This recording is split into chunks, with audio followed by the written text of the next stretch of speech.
es Nehemías capítulo 12, versículo 44.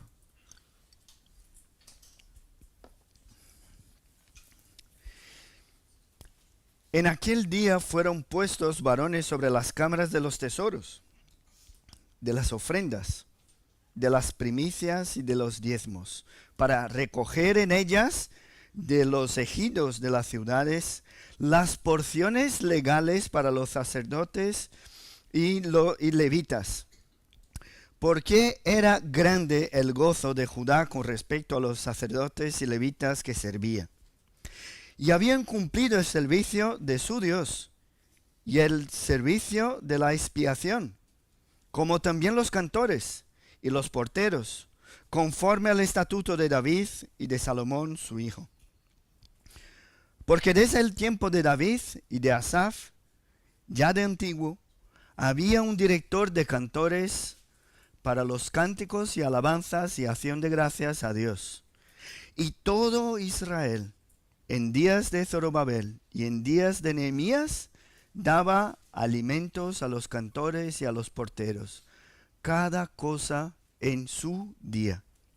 Consagraban asimismo sus porciones a los levitas, y los levitas consagraban parte a los hijos de Aarón. Hoy nos quedaremos hasta aquí. Estos son los versículos que pedimos al Señor que nos hable por medio de su palabra. Ese es un tema muy delicado y muy importante dentro de la iglesia. Y a veces cuando leemos eso de la parte de los levitas, los sacerdotes, empezamos a hacernos preguntas. Como por ejemplo, ¿cuál es la obligación que tenemos nosotros, los creyentes, en el mantenimiento de la obra de Dios aquí en la tierra? ¿Cuánto debo dar de lo que recibo? ¿Cuál es la razón por la que debo ofrendar en la iglesia? ¿Y el pastor debe vivir de las ofrendas de la iglesia? ¿O debe buscarse la vida de lunes a sábado en otras actividades laborales? Esas son preguntas que a veces nos hacemos cuando lidiamos con textos como ese, que hablan de la parte que tenían los sacerdotes y los levitas. Y es posible que aquí entre nosotros existan respuestas diferentes a esas preguntas. Pero hoy nuestra tarea es encontrar aquí en el texto que nos corresponde algunas respuestas a esas preguntas. Y nosotros lo que pedimos es lo que hemos orado ahora mismo, que el Espíritu Santo nos abra los ojos, los oídos y que podamos comprender qué es lo que tiene para nosotros, qué es lo que debemos aprender del mantenimiento de la obra del Señor, de la iglesia. Y que salgamos de aquí conscientes no de cosas materiales, sino de la enseñanza espiritual que está por detrás de ese texto. Y para empezar, vamos a recordar una historia del Nuevo Testamento, porque eso de sacerdotes y levitas nos queda muy lejos y a veces no nos enteramos. No sé si os suena la historia de un matrimonio allí en la iglesia primitiva, la iglesia de los apóstoles de los primeros años, décadas del cristianismo, un matrimonio llamado Ananías y Zafira.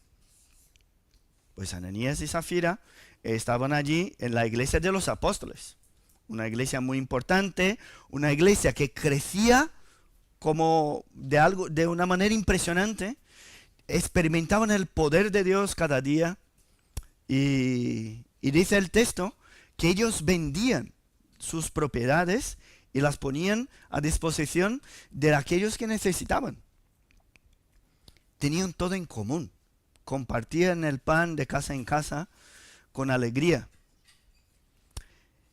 Pero ese matrimonio vendió una de sus propiedades y se acercó para donar una parte de ese valor. ¿Estaban obligados a hacer eso? No. Pero lo hicieron de muy buena disposición. Pero al llegar, lo que dijeron fue que estaban entregando todo el valor de esa propiedad. Y eso no era verdad. ¿Qué pasó con Ananías?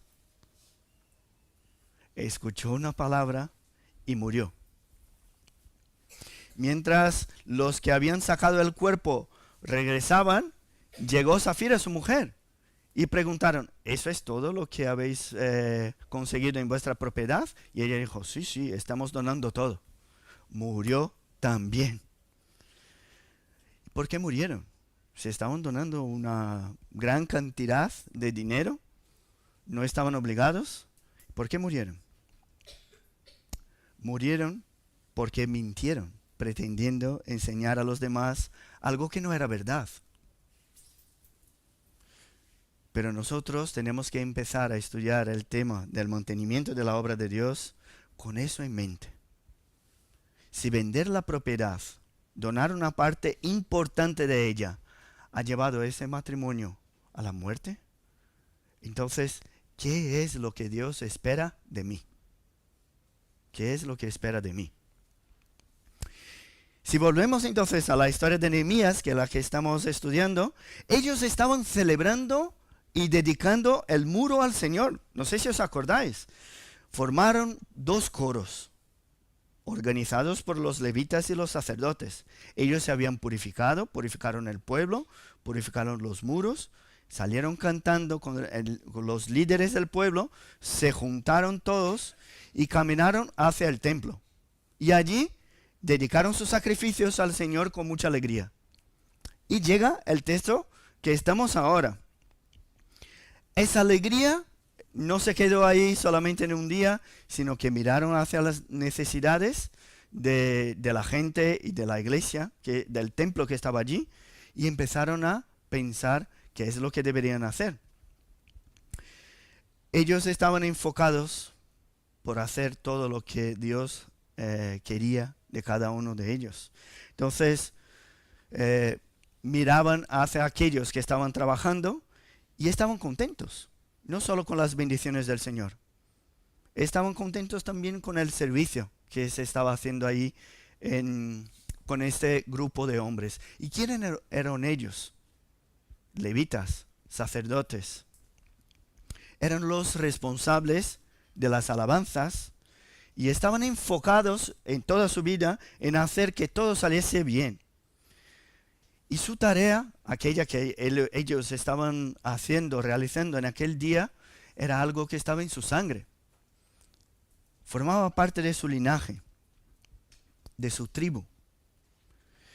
Y por eso, ya que vamos a hablar del sostenimiento de los sacerdotes y de los levitas, tenemos que empezar por una parte muy importante. Tenemos que empezar hablando de su llamamiento. ¿Por qué ellos? Y lo primero que vamos a ver es que recibían lo que era suyo por derecho. Por derecho. Y hay 2 porqués aquí en el texto. Nosotros que llevamos ahí tiempo practicando los viernes sabemos que tenemos que buscar palabras importantes. Hay 2 porqués. O sea, 2 conjunciones de causalidad, ¿no? 2 causas, 2 motivos para que esas ofrendas sean encaminadas a los sacerdotes y a los levitas. Y el primer porqué que vamos a ver tiene todo que ver con la ley, con los mandamientos.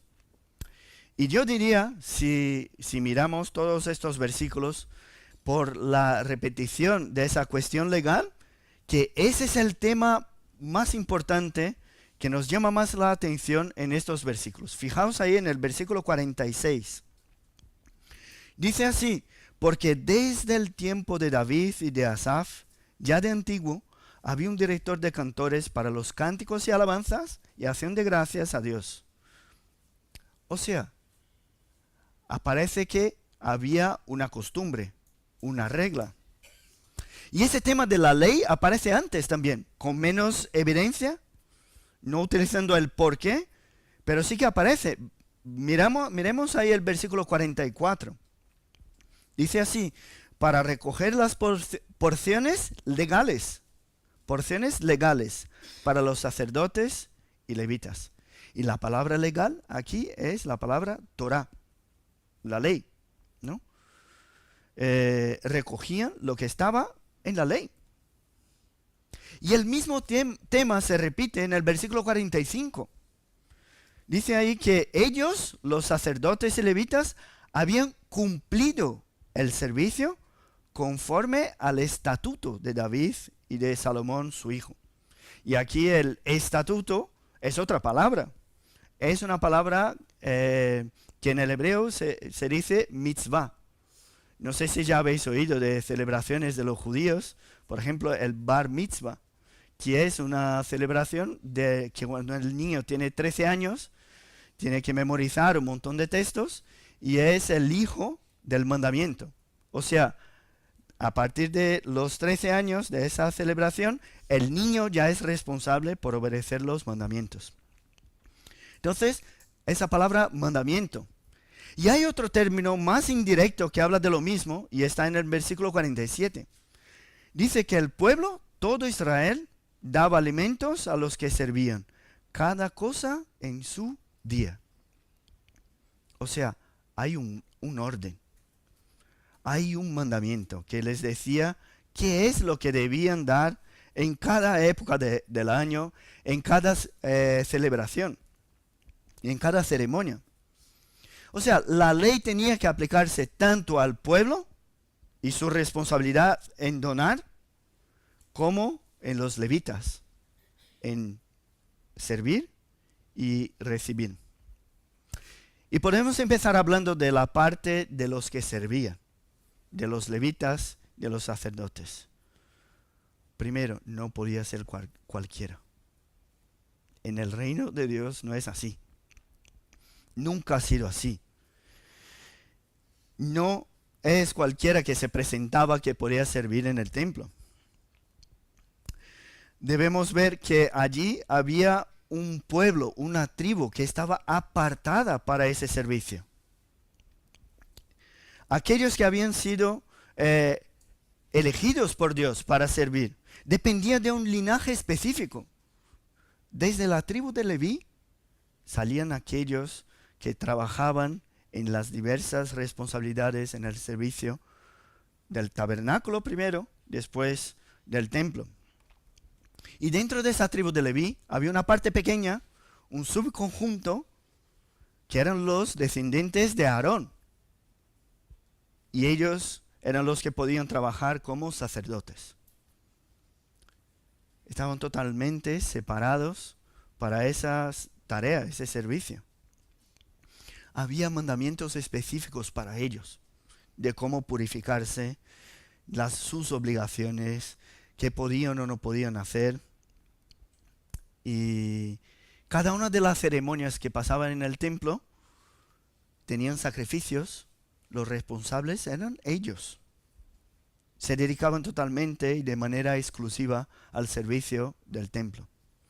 Y dice el texto que ellos habían cumplido su servicio conforme al estatuto de David y de Salomón. O sea, una persona que ha sido llamada para eso. Y algo más importante, una paga para el que sirve en la obra de Dios y que de hecho realizó lo que debería realizar. La primera, no podemos pensar, ¿no?, que simplemente uno se presenta diciendo que es líder espiritual y eso ya le da el derecho de participar del servicio y de la paga. ¿Cómo aplicamos eso en nuestros días? Que estamos hablando de sacerdotes, de levitas. Hoy podemos decir que uno no puede ser pastor si sus dones no han sido reconocidos por la iglesia. No hay pastor si no ha sido reconocido por la iglesia. El llamamiento debe ser reconocido por el pueblo de Dios para que uno pueda ejercer ese servicio. ¿Sabe lo que eso quiere decir? Que concluir un curso de teología no te hace un pastor, un oficial de la iglesia. Concluir estudios o hacer un máster, eso no es suficiente para que uno sea pastor. lo que te da autoridad para ejercer esa tarea son los dones que Dios comparte a su pueblo y que su propio pueblo reconoce. Y más, tener el don de la enseñanza no es suficiente. Hay detalles en la vida de uno que sirve que tienen que ver con la forma como gobierna su casa, por ejemplo, su familia. Cómo administra sus bienes. Si es hospedador. Y conocéis estos detalles, ¿no? De allí de las Escrituras. Eso del Nuevo Testamento ya estamos hablando. Y ese no es un detalle pequeño. Para hablar de pagas o de tareas en la iglesia, tenemos que reconocer antes de todo la vocación para servir y su llamamiento. Lo que quiero decir aquí es que la porción del que es apartado por Dios debe estar totalmente vinculada al llamamiento que recibió. Debe estar vinculada a las características de un anciano.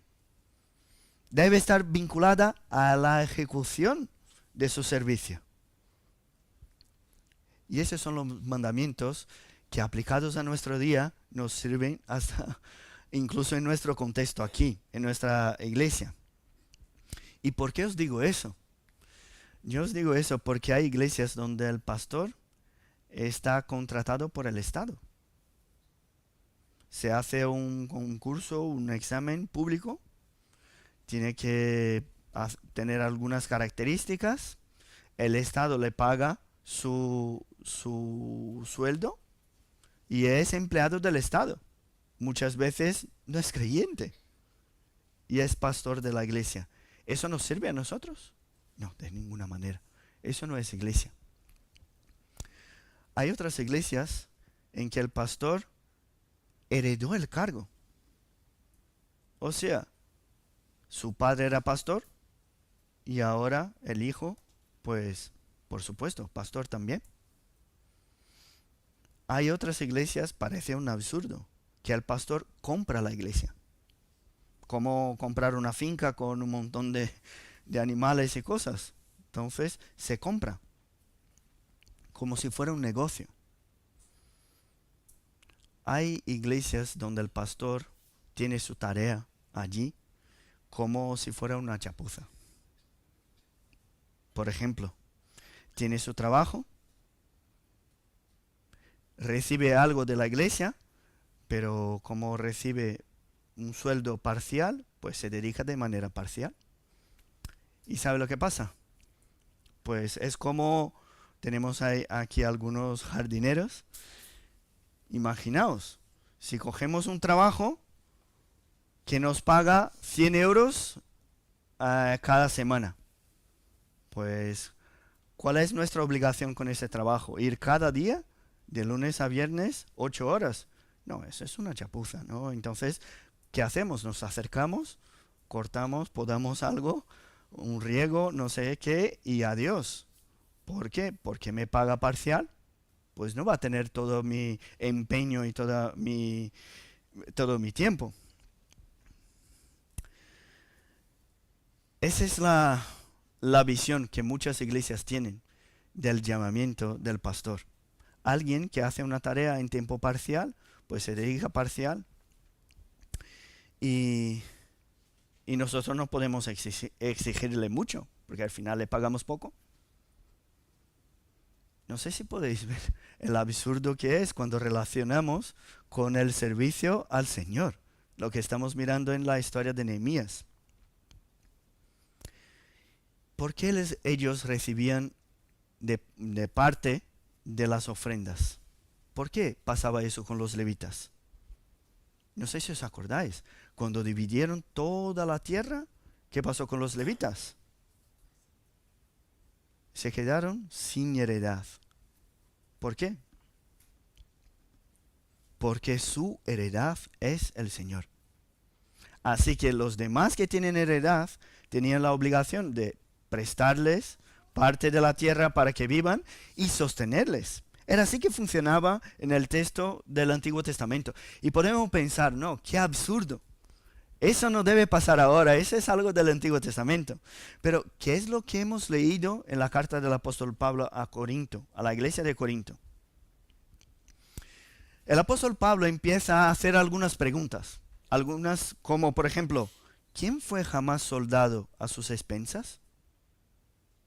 Podéis comprender eso, ¿no? Esa pregunta. ¿Quién planta una viña y no come de su fruto?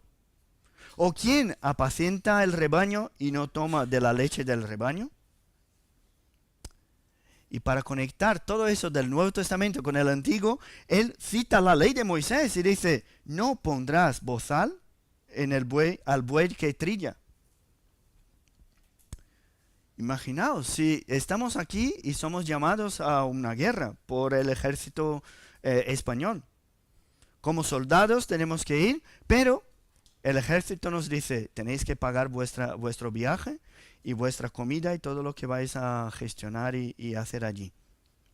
Tenéis que dejar su tarea de servir al ejército y correr y trabajar con algo. A ver si consigues algo de comida para sobrevivir. ¿Cómo va a luchar un soldado con sus expensas? Eso es fácil de comprender, ¿verdad? ¿Cómo vamos a atar la boca de un buey que está trabajando, trillando, arando la tierra, para que no coma la hierba que está allí? Se está trabajando. ¿Hacemos que trabaje y no le dejamos comer? O sea, si el ministro ha sido enviado a serviros,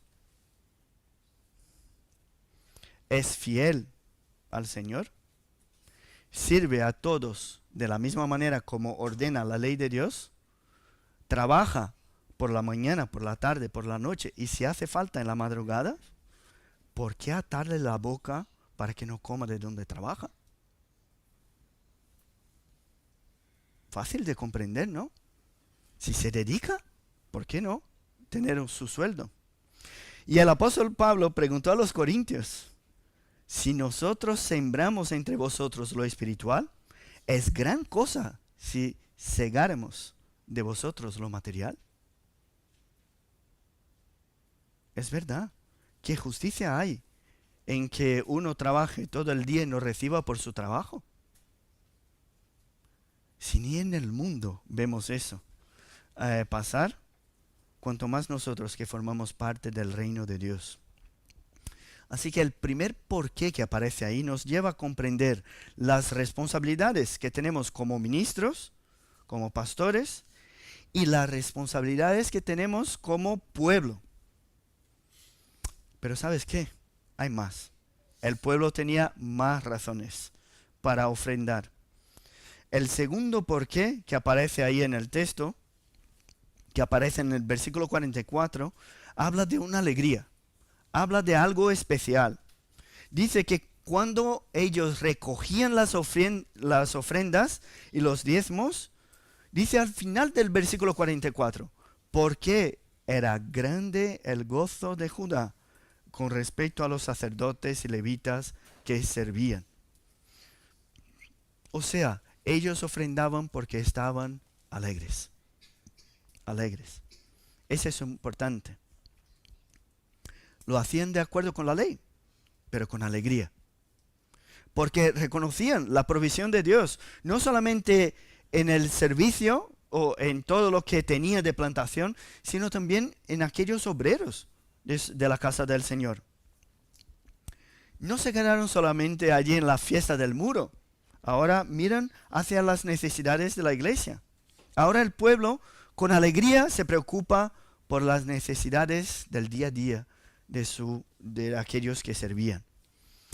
Y esa palabra servían aquí, si hacemos una traducción literal, es estar o permanecer de pie. Los levitas permanecían de pie, al lado. Eso representa la disponibilidad que se veía en las actitudes de los levitas y de los sacerdotes. Y en el versículo 45, que ellos habían cumplido su servicio de su Dios, aparece otra vez. O sea, habían actuado con responsabilidad. Habían ejecutado todo lo que su obligación moral les exigía. Y el pueblo, cuando veía eso, se alegraba. Veía el liderazgo espiritual con ese anhelo constante por servir y se alegraba.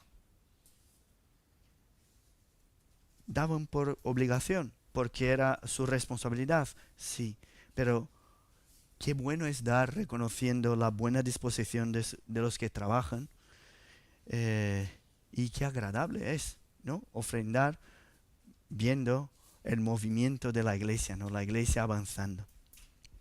Y hay un texto que nos ayuda a comprender y a aplicar esa verdad en nuestro contexto, que está en la primera carta del apóstol Pablo a los tesalonicenses.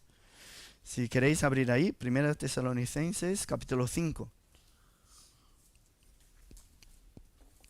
5:12, dice así: os rogamos, hermanos, que reconozcáis a los que trabajan entre vosotros y os presiden en el Señor y os amonestan, y que los tengáis en mucha estima y amor por causa de su obra. Tened paz entre vosotros. Hermanos, aparece aquí: reconoced a los que trabajan entre vosotros y presiden y os amonestan, y tenedlos en mucha estima y amor por causa de su obra. Yo no sé vosotros, pero yo he conocido a pastores que a veces tenían una personalidad muy difícil de lidiar en el día a día, pero cuando veíamos la intensidad de su trabajo, el empeño que ponía en la obra, la dedicación, eso nos daba ánimo también para trabajar, nos daba alegría en ofrendar, y ellos contaban con toda la estima del pueblo. A veces no nos damos cuenta de cuánto somos influidos por la disposición o falta de disposición que hay en el liderazgo de la iglesia. Y hay un comentario que escuché que uno dice una vez: si el pastor está de pie, la iglesia se sienta, ¿no?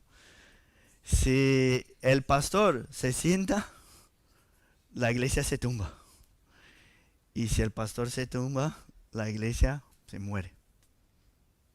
Parece que es así. Si hay disposición para el trabajo en el liderazgo, la iglesia se anima. Ahora, si no hay disposición, es muy difícil que la iglesia esté trabajando como debería estar. Pero en nuestro texto dice que el pueblo ofrendaba porque era grande el gozo del pueblo con respecto a los sacerdotes y a los levitas que servían. No sé si nos damos cuenta de la importancia de ese texto y de esa verdad para nosotros en nuestros días. La iglesia de mis padres ahora mismo está pasando por una situación complicada. Ellos, así como nosotros, son una iglesia muy pequeña, tienen pocos miembros, y lo que decidieron es que iban a utilizar gran parte de lo que entra de recursos para pagar el sueldo del pastor. El problema es que aún así no le alcanza para vivir. Y el hombre fue y ahora es profesor de un colegio. Se ingresó en un concurso público y luego en otro y otro, y ahora tiene un buen sueldo en su trabajo secular. Y si esa es una condición provisional, no hay ningún problema. El texto que hemos leído del apóstol Pablo trabajaba para no ser un peso para la iglesia. Pero el problema es que si llevamos el pastorado de esa manera, él deja de ser una vocación. Deja de ser un llamado para el Señor, para hacer un trabajo más. ¿Por qué os digo eso? Llevan años ya haciendo eso allí con esa práctica. Y hace un par de semanas, una de las familias de la iglesia pidió un apoyo pastoral a una tía que estaba enferma, su hijo intentó suicidarse, bueno, una historia complicada. Y el pastor le contestó: vale, vamos a orar por ellos. Y ella dijo: no, yo quiero que un apoyo de consejería bíblica o visita. Él dijo: es que no estoy pagado para eso. yo estoy pagado para venir en el estudio. Él predica 3 domingos al mes y uno de los domingos se queda en su casa preparando los sermones porque no tiene tiempo. Y yo sé que eso no quita la responsabilidad de los miembros de ofrendar y diezmar, porque esa es su responsabilidad. Pero seguramente que les quita la alegría de ofrendar y diezmar. El liderazgo espiritual no es una profesión más. El ministerio pastoral debe influir y debe venir de uno que ha sido llamado para eso. Si tenemos que hacer alguna tarea para ganar la provisión para nuestra casa, eso debe estar en el segundo plano, muy lejos de nuestra prioridad, pero muy lejos. ¿Qué es lo que hizo el apóstol Pablo? Que hizo tiendas. Pero ¿alguien ha leído algo de su obra allí con las tiendas, cómo evangelizaba mientras trabajaba? No, el énfasis no está ahí. Él tenía alegría cuando la iglesia le enviaba y le pagaba para que él se dedicara completamente a su misión. Hay un pastor, un misionero, llamado Juan Wesley o John Wesley, el fundador de la iglesia metodista. Él fue llamado para acceder a un cargo eclesiástico en el reino, en la corte real, y su respuesta fue un rotundo no. Y en sus palabras lo que dijo fue: no dejaré mi cargo en el cual Dios me ha puesto para aceptar otro. Si tuviera 100 vidas, las dedicaría todas al ministerio. Y dijo: no bajaré mi nivel. Hay muchos ejemplos de estos. Otro, el de Billy Graham, un gran predicador también. Fue llamado para trabajar con la reina de Inglaterra. Y él dijo que no, porque ya era embajador del Rey de Reyes. Grandes líderes que han sido utilizados por Dios para influir en la vida de miles de personas. Predicaban la palabra, pero si no tuviesen una vida con el Señor, si no tuviesen esa dedicación, esa entrega, sus ministerios seguramente no tendrían tantos frutos.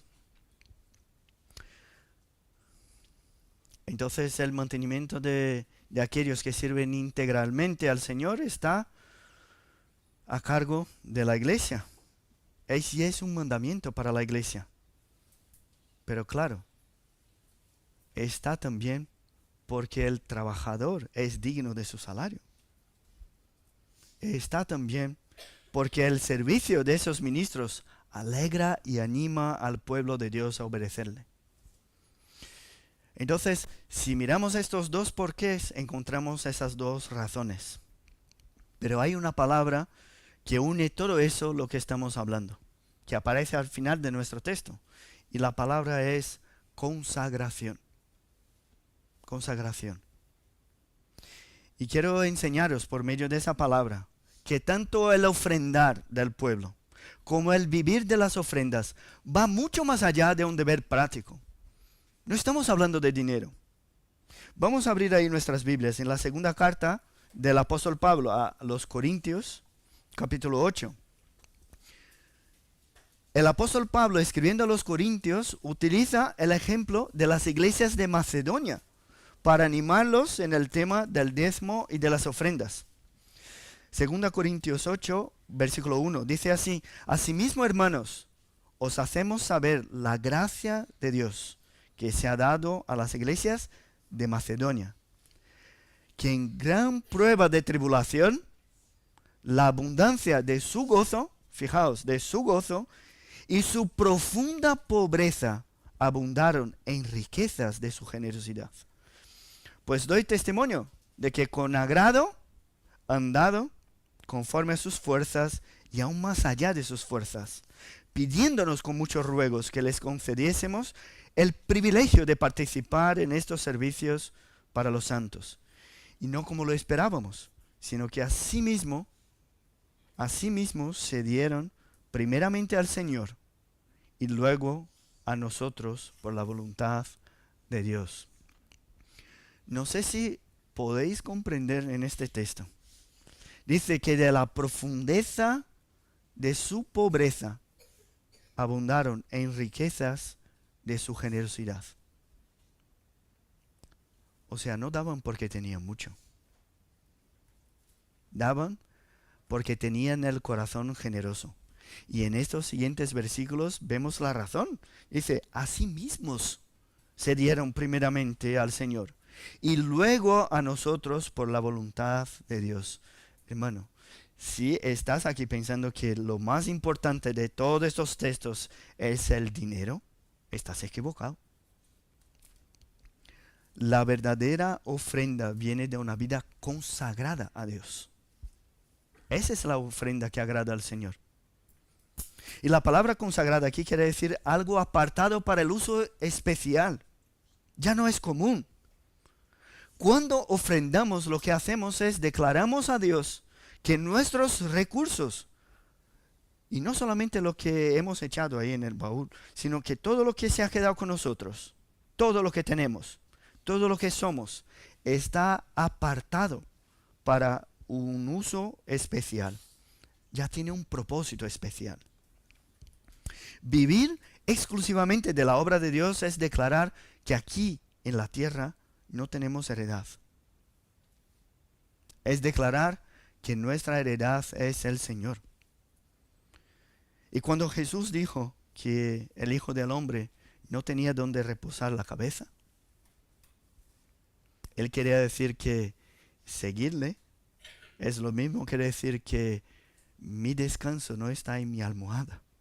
Mi descanso está en el Señor.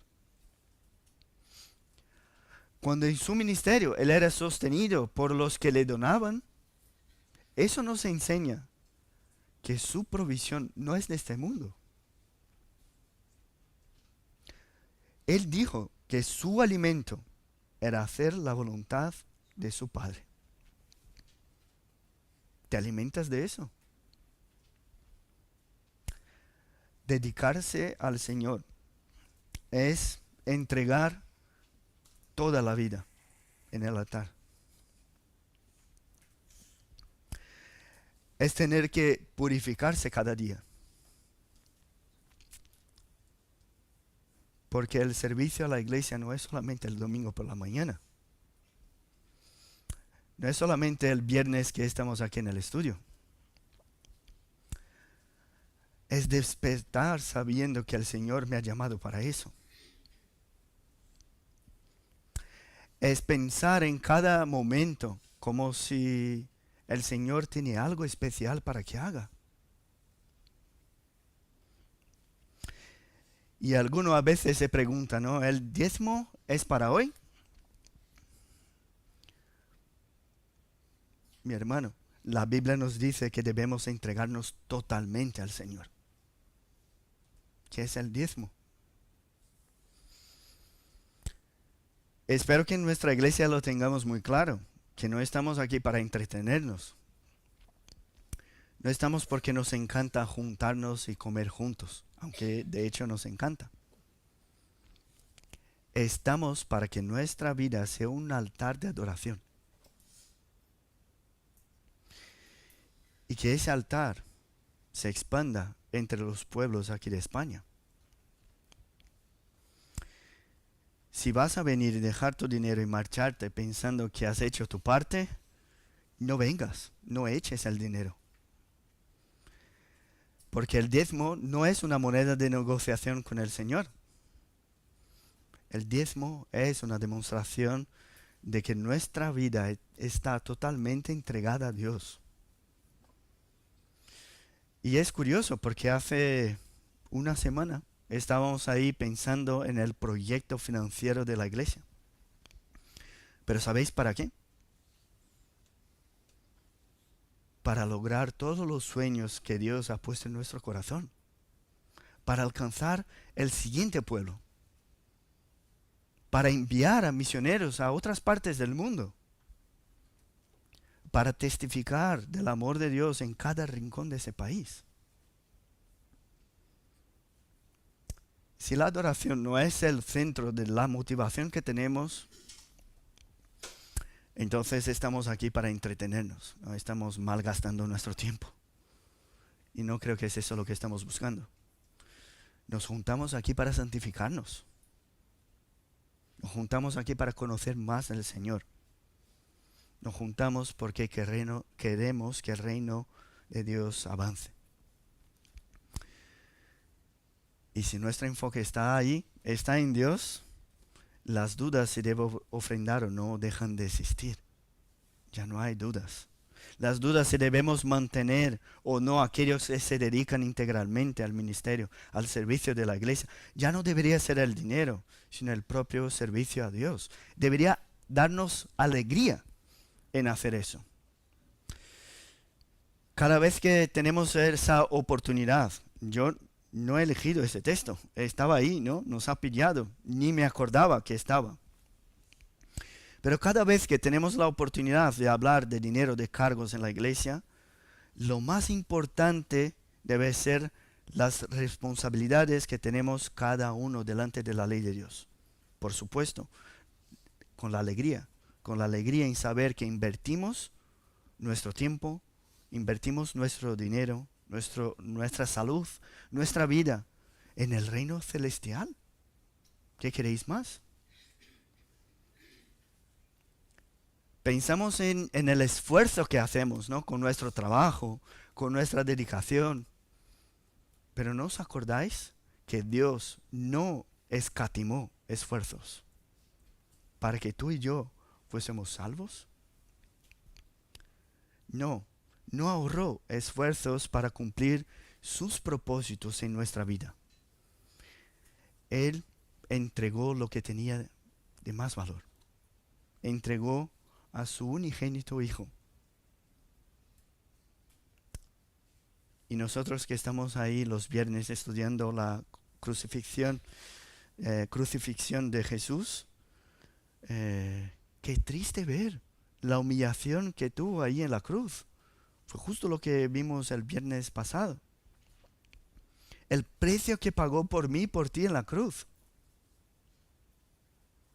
Ahora, si estoy de hecho consciente del coste de mi salvación, ¿cómo voy a entregarle lo que sobra? Si estáis entregando lo que sobra, ¿no habéis dado cuenta todavía del coste que tuvo tu salvación en la cruz? ¿Cómo voy a servirle pensando en mis ingresos financieros? ¿Cómo voy a dudar que todo mi ser debe ser entregado en ese altar de adoración? Si empezamos con esas dudas, ¿debo ofrendar? ¿De dónde vive el pastor? Si empezamos con esas dudas, deberíamos ahora terminar con esas, ¿no?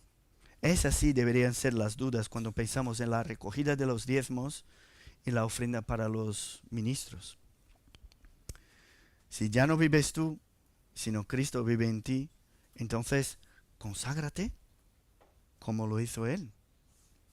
Entrégate completamente a una vida de adoración.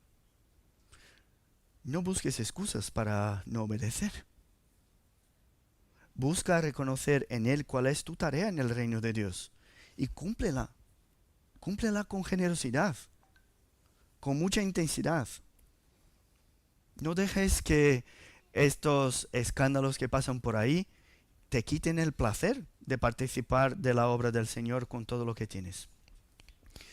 Espero que no salgamos de aquí pensando en el sueldo, en el diezmo, en la cantidad, sino que veamos el propósito, la esencia del texto, que es la consagración. Apartar eso para el Señor. Y que eso sea de bendición para cada uno de nosotros. Vamos a orar. Gracias te damos, Padre, porque tu palabra nos ayuda a comprender que podemos, por medio del tiempo corto que tenemos en este mundo, del poco recurso financiero que tenemos, participar de manera abundante en tu obra. Gracias porque sabemos que si la obra es tuya, si los propósitos son glorificarte, nunca faltarán recursos financieros para que tu obra siga adelante. Y porque creemos en eso, te pedimos, Padre, que tú nos des el privilegio de formar parte de tu reino, de la expansión de tu reino aquí en España. Con nuestro tiempo, con nuestros dones, con nuestros recursos, con todo lo que tenemos. Porque nuestra vida está completamente consagrada a ti. Bendícenos, Padre. Te pedimos que tú hagas crecer en cada uno de nosotros el deseo de participar, de fortalecer tu obra en todas las partes del mundo. Bendícenos. En el nombre de Jesús que oramos. Amén.